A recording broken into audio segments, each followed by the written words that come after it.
આજે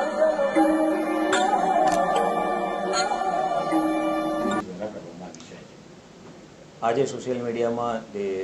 સ્કૂલના છોકરાઓ 12મા ધોરણમાં ભણતા છે એમણે ફેરવેલ પાર્ટી અનુસંધાને ગાડી લઈ અને નીકળેલા હતા એ બાબતનો જે વિડીયો વાયરલ થયો હતો એમાં વિડીયો આધારે 26 જેટલી ગાડીઓ છે આઈડેન્ટિફાઈ કરવામાં આવેલી છે અને 12 જેટલી ગાડી છે એને ડિટેન કરવામાં આવેલી છે 9 જેટલા વ્હીકલ છે શહેરની બહાર છે અને બાકીના જે 5 વ્હીકલ છે એ લોકોનો સંપર્ક થયો છે તો એ રાત સુધીમાં કદાચ અવેલેબલ થઈ જશે।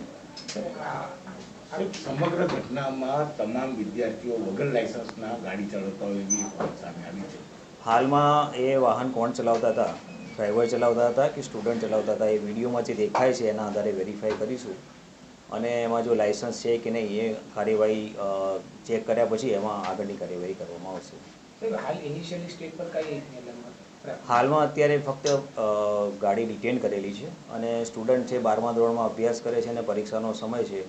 એટલે કેરિયરને ધ્યાનમાં રાખીને હાલમાં અત્યારે વિશેષ કંઈક પગલાં લીધેલા નથી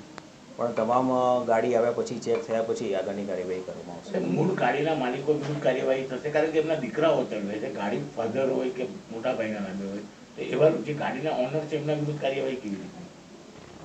ગાડી લાયસન્સ વગરના ચલાવતા હશે તો એ મુજબ એમવી એક્ટ મુજબ જે કાર્યવાહી કરવાની થાય છે એ પગલાં લેવામાં આવશે।